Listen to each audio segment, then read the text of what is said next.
একটু একটু বোনা স্বপ্নের জাল, একটু রচনা করা স্বপ্ন সকাল, ধাপে ধাপে সামনে এগিয়ে চলা, নিজের কথাগুলো নিজে বলা। সূর্যের হাতছানি হই, কেন তবে আবদ্ধ রই? কালো আধার কেটে আকাশ জুড়ে দেখো বসেছে প্রাণের মেলা, ভোরের আকাশে ওই করছে খেলা, সোনালি মেঘের ভেলা। ভাইয়ার সাথে কি আর আমার সেরকম রিলেশন আছে? সবসময় যেরকম চোট মেজাজে থাকে, কতজনকে দেখি ভাই বোনে কত মিল, আর আমার। আরে এই কথা বলতে গিয়েই তো সেদিন রেস্টুরেন্টের মধ্যে একটা ঝগড়া লেগে গেল। ম্যাডামের ভীষণ জ্বর উঠেছে, ম্যাডামকে হাসপাতালে নিয়ে এসেছি। বলো কি, কখন? সন্ধ্যা থেকেই। আমি বুঝতে পারিনি। মাঝে মাঝে না হয় একটু কল্পনার সাগরে ভাসলাম।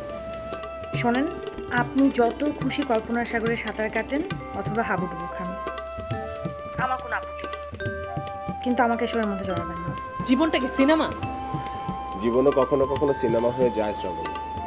যখন উপায় থাকে না, তখন জীবনের প্রয়োজনেই মানুষ এগুলো শিখে না। শুধু মনে আছে যে আমি রাতে বাড়ি ফিরেছিলাম, তারপর কি হয়েছে না হয়েছে আর কিছু মনে নেই। কাজল ছিল বলে রক্ষে।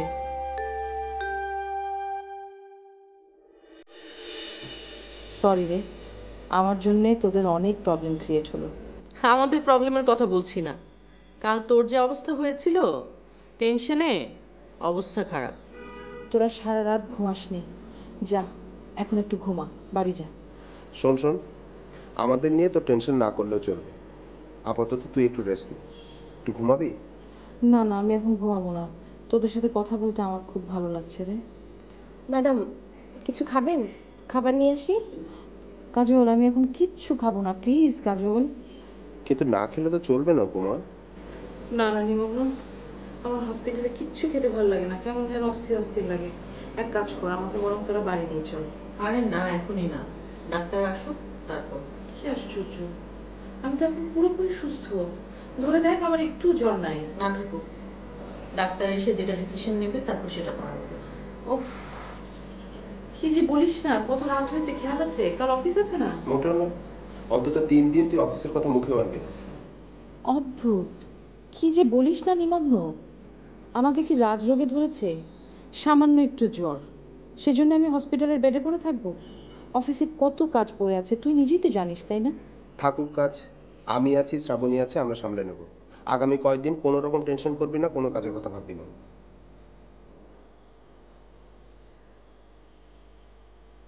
কতগুলো মিলিটারি এসে পড়েছে আমার সামনে, আমাকে ফোর্স করিয়ে সব কিছু করিয়ে নেবে। দরকার হলে তাই করব। নিমগ্ন, তুমি এক কাজ করো না, বাড়ি চলে যাও। মিম একা আছে না। কি? মিম একা মানে? মিমকে তুই একা রেখে এসেছিস? ছি ছি ছি, অতটুকু একটা বাচ্চা মেয়েকে কেউ ঘরে একা রেখে আসে? এটা হয়? ওই মেয়েটা থাকবে কিভাবে? আরে তোর খবরটা পেয়ে তো ছুটে এলাম। আরে আমাকে দেখার জন্য তো অনেক লোক আছে, কিন্তু ওইটুকু একটা মেয়েকে তুই ঘরে একা ফেলে এসেছিস? ছি ছি ছি, তুই এখনো বসে আছিস কেন? যা। বাবা যাচ্ছি তো, টেক কেয়ার। চলো। নিমগ্ন বেচারা বাচ্চাটাকে নিয়ে খুবই ক্রিটিক্যাল সিচুয়েশনের মধ্যে আছে। এ কথা মুখে বলে কোনো লাভ নেই, ওকে ঘাড় ধরে একটা বিয়ে দিয়ে দিতে পারছিস না? তাহলেই তো ল্যাঠা চুকে যায়। দেব, মনে মনে পাত্রীও ঠিক করে রেখেছি। দুজনের মত পেলেই একটা শুভক্ষণ দেখে হাতে হাত মিলিয়ে দেব। মেয়েটাকে আমি চিনি? সেটা তো এখন বলা যাবে না, তুই আগে একটু সুস্থ হ, তারপর বলবো। খালাম্মা, খালাম্মা। এ কি, তুমি বেরোচ্ছ নাকি? জি খালাম্মা। শ্রাবণী আসুক তারপর যাও। ভাবির জন্য তো ওয়েট করলাম, কিছু কাজ আছে, আমি ভাবির সাথে ফোনে কথা বলে নিব। একেবারে নাস্তা করে যেতে, সকালবেলা কেউ নাস্তা না করে যায়? সমস্যা নেই খালাম্মা, বাড়ি যাব তারপর বের হব। ও বুঝতে পেরেছি, মায়ের হাতে নাস্তা খাওয়ার জন্য মনটা ছটফট করছে, তাই না? তা হবে কেন, আপনিও তো আমার মার মতোই, আপনার হাতে রান্না আমার ভালো লাগে। দোয়া করি মা, অনেক বড় হও। আচ্ছা মা, এখন একটা বিয়ে থা করো না? করবো খালাম্মা, খুব শীঘ্রই করব। আলহামদুলিল্লাহ। শ্রাবণীকে বলি পাত্র খুঁজতে। পাত্র খুঁজতে হবে না খালাম্মা, আমার নিজের পাত্র আমি নিজেই খুঁজে নিব। বড় হয়েছি না এখন। তাই তো দেখছি, সেদিনের ছোট্ট মেয়েটা সত্যি সত্যি বড় হয়ে গেল। একটা কথা বলি, আর যাই করো নাটকের লাইনে ছেলেপেলেকে বিয়ে করো না। কেন খালাম্মা? শুনেছি ওরা নাকি বেশি ভালো হয় না, ওদের সংসার নাকি বেশি দিন টেকে না। ঠিক আছে খালাম্মা, আপনার উপদেশ আমি অবশ্যই মনে রাখবো। এরকম হুটহাট চলে এসো, আমি একা একা থাকি তো, কেউ এলে খুব ভালো লাগে। ঠিক আছে খালাম্মা, আসি। আসসালামু আলাইকুম। ওয়ালাইকুম আসসালাম।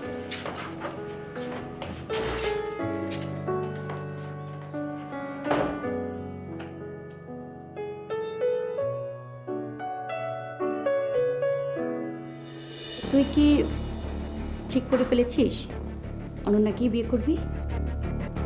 হ্যাঁ। সব দিক ভেবে চিন্তা করে ডিসিশনটা নিয়েছিস তো? হ্যাঁ, বা আমি সব ভেবে ডিসিশন নিয়েছি। অন্য রাজি আছে? ওর সঙ্গে এখনো সরাসরি কথা বলা হয়নি। কথা না বলে ডিসিশন নিয়ে নিয়েছিস? পরে যেন কোনো কেলেঙ্কারি না হয়, ওই মেয়েকে তো আবার বিশ্বাস নেই। আপা তুমি কেন বুঝতে পারছো না? অনন্যা কোনো কেলেঙ্কারি করেনি। ইনফ্যাক্ট আমাকে ওর পছন্দও হয়েছে, কিন্তু তখন সে বিয়ে করেনি কারণ সে নিজের পায়ে দাঁড়াতে চায়। চুপ কর, এসব ওর ঢং। তুই কি ভেবেছিস আমি সব বুঝি না? আপা আসলে তুমি কি বলতে চাও বলো তো? আমি কি বলতে চাই সেটা শুনে তো তোর লাভ নেই, কারণ তুই তো সেটা শুনবি না, আর তুই তো ডিসিশন নিয়েই নিয়েছিস, তো বলে লাভ কি? যাই হোক, আসল কোথায় আসি, তুই বিয়ে করে কোথায় থাকবি? দেশেই থাকবি না দুবাই চলে যাবি? বিয়েটা আগে হোক, তারপর ঠিক করবো। না, বিষয়টা এখনই ক্লিয়ার করতে হবে, কারণ এই বিষয়ের সাথে অনেক কিছু জড়িয়ে আছে। তুই যদি বিয়ের পর এই বাড়িতেই উঠিস, তাহলে চন্দ্রাপাদেরকে এই বাড়ি ছেড়ে চলে যেতে বলতে হবে। চন্দ্রামাকে বাড়ি ছাড়তে হবে না। আর আমি যদি বিয়ের পরে দেশে থেকেই যাই, তাহলে আমি অন্য কোনো বাড়িতে উঠবো। মানে নিজের বাড়ি থাকতে তুই অন্য বাড়িতে ভাড়া করে থাকবি? আচ্ছা, আপার কথাটা তো ওভাবে বলিনি। চন্দ্রাপা এতদিন ধরে আমাদের এই বাড়িটাতে আছে, হঠাৎ করে তাকে বাড়ি ছাড়তে বলা কি ঠিক হবে বলো? কেন? দরকার হলে বলবি, দরকার হলে বলবি না? এর আগে যখন আমার বিয়ে ঠিক করেছিলে, তখন কি ডিসিশনে নিয়েছিলে? শোন, তখন বিষয়টা অন্যরকম ছিল। তখন তুই বলেছিলি বিয়ে করে বউকে দুবাই নিয়ে চলে যাবি। আপা আমার মনে হয় যে এই সমস্ত নিয়ে ভাববার সময় এখনো আসেনি। তাছাড়া তোমরা তো বিয়েতে এখনো মতই দিচ্ছ না। মত দিলেই যে তুই শুনছিস তেমন তো নয়, তাই না? মত দিলেই কি না দিলেই কি, যখন তুই বিয়ে করবি, বউ এই বাড়িতে উঠবে, তখন এই ইমোশন নাও থাকতে পারে, তাই না? হ্যাঁ তন্ময়, নাসরিন ঠিকই বলছে। আচ্ছা শোনো, তখন কিন্তু তুমি আমাদেরকে নিঃসংকোচে বলো, হ্যাঁ আমরা বাড়ি ছেড়ে চলে যাবো। আপা প্লিজ, সে সমস্ত পরে দেখা যাবে। তুমি আসো তো।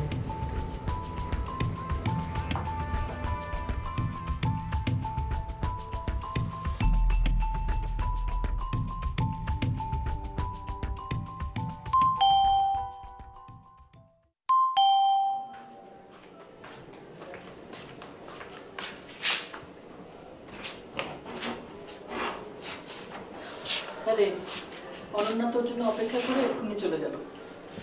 আমার সাথে কথা হয়েছে। উপমার কি অবস্থা, এখন কেমন আছে? এখন ভালো, ডাক্তার রিলিজ করে দিয়েছে, বাসায় পৌঁছে দিয়ে এলাম।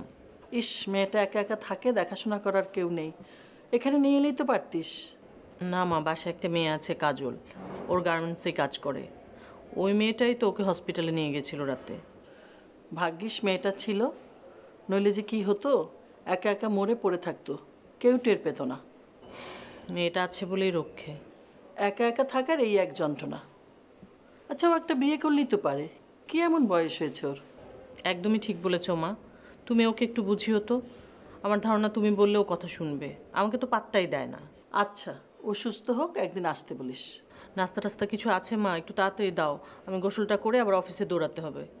আচ্ছা, আজকে অফিসে না গেলে হতো না? কালকে সারা রাত জেগেছিস।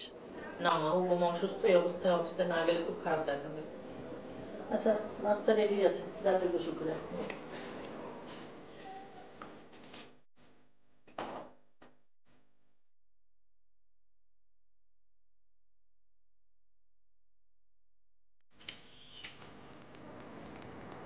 ইস, এত এত ঔষধ!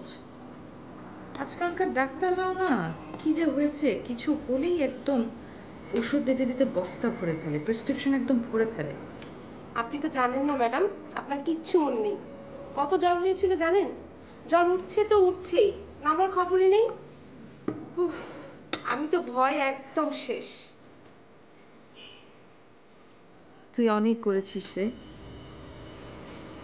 তুই না থাকলে হয়তো মরেই যেতাম, এতক্ষণে জানাজা পড়া হতো।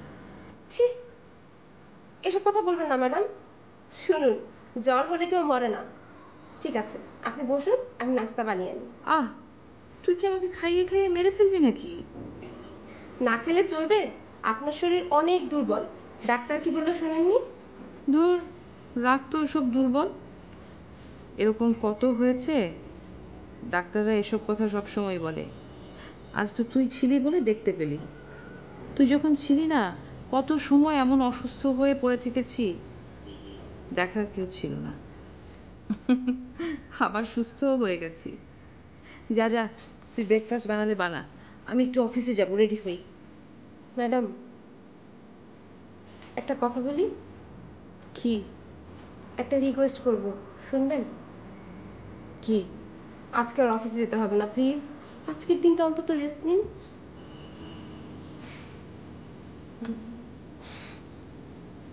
ঠিক আছে, তোর রিকোয়েস্টে রাখলাম।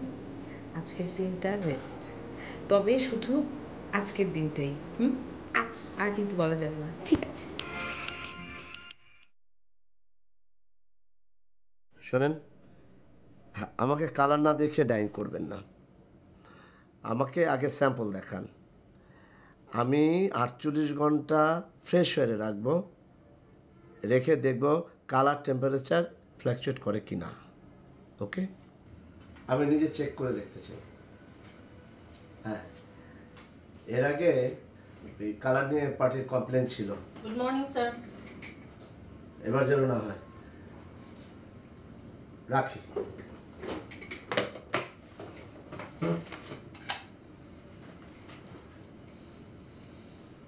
কটা বাজে? 11:30 স্যার। 5-10 মিনিট লেট মেনে নেওয়া যায়, বাট 1/4 ঘন্টা লেট কি মেনে নেওয়া যায় আপনি বলেন? আসলে আপনি কি চাকরি করতে এসেছেন না অন্য কিছু? স্যার মানে কি স্যার স্যার করছেন?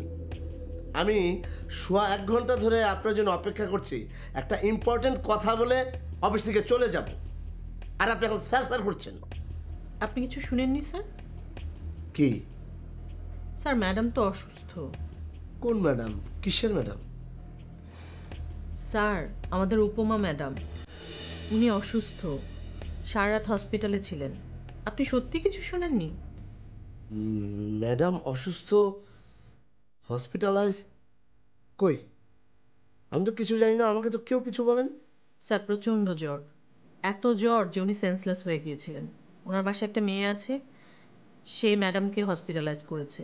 আমি আর ইপি স্যার তো সারা রাত ওখানেই ছিলাম, সেই জন্যই স্যার। তাই নাকি? এই যে দেখ, ম্যাডাম অসুস্থ, এই খবরটা আমাকে জানানোর কেউ প্রয়োজন মনে করেন। আপনারা ফ্রেন্ড সার্কেলরা তো সব একসাথে জড়ো হয়েছেন, অথচ আমি এই অফিসের একজন দায়িত্বশীল ম্যানেজার, আমি কিছুই জানলাম না। আফসোস। আচ্ছা, ম্যাডাম এখন কোন হাসপাতালে? আমি গিয়ে দেখা করে আসি। উনি এখন বাসায় স্যার, সকালে ওনাকে রিলিজ করে বাসায় নিয়ে তারপর আমি অফিসে এসেছি, সেই জন্যই দেরি হলো, সরি। ও,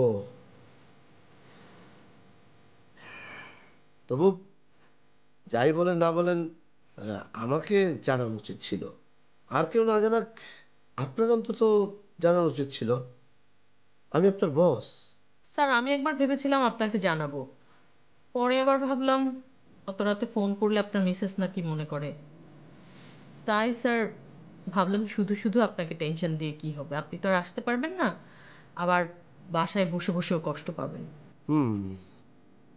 তা অবশ্যই ঠিক বলেছেন। তারপরে ম্যাডামের তো খোঁজ না দরকার, তাই না?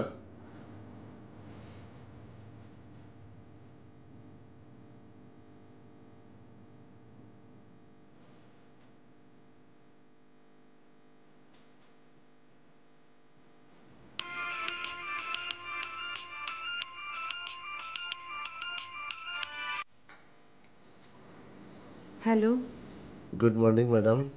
Good morning. ম্যাডাম, কি দুর্ভাগ্য আমার। এইমাত্র আপনার খবরটা শ্রাবণীর মুখে শুনলাম। সরি ম্যাডাম, সময় মতো জানতে পারলে আমি হাসপাতালে যেতাম। Ma'am, I am extremely sorry. আমার খুবই খারাপ লাগছে। হ্যাঁ, আপনি অসুস্থ, অথচ আপনার জন্য আমি কিছুই করতে পারলাম না। লোকটা পারেও বটে, ঠিক সময় মতো ফাপড় নিয়ে নিল। কোনো সমস্যা হয়নি, এখন ভালোই আছি। অনেকেই ছিল। এখন কেমন বোধ করছেন ম্যাম? বেশ ভালো। আমি তো আজ অফিসে যেতেই চেয়েছিলাম, এরা কেউ আমাকে যেতে দিল না। না না ম্যাডাম, আপনার অফিসে আসতে হবে না। অফিসে সব কিছু আমরা দেখছি। আপনি রেস্টে থাকুন, ফুল রেস্ট নেন। রেস্ট নিলেই ঠিক হয়ে যাবে। কত কাজ পড়ে আছে অফিসে। হ্যাঁ, আপনি কোনো টেনশন নেবেন না ম্যাডাম, কাইন্ডলি। এখানকার সব কিছু আমি সামলে নেব। হ্যাঁ, আমি আছি না ম্যাডাম। ম্যাডাম, কি যে বলেন, আপনি অসুস্থ আর আমরা কটা দিন সামলে নিতে পারবো না? আপনার যতদিন ইচ্ছা আপনি রেস্ট নেন, কোনো অসুবিধা নেই। হ্যাঁ, আপনি কোনো চিন্তা করবেন না। উফ, ম্যাডাম না এলেই তো আপনি খুশি, ইচ্ছে মতো চলতে পারেন। থ্যাংক ইউ ম্যানেজার সাহেব, আপনাদের আমি ট্রাস্ট করি। Thank you madam. আর ম্যাম, যে কোনো ব্যাপারে ফোন করবেন, কোনো হেজিটেট করবেন না। সে তো বটেই। ম্যাডাম, আমি মাঝে মাঝে ফোন করে আপনার খবর নেব। ওকে, অবশ্যই। আসসালামু আলাইকুম ম্যাডাম। ওয়ালাইকুম আসসালাম।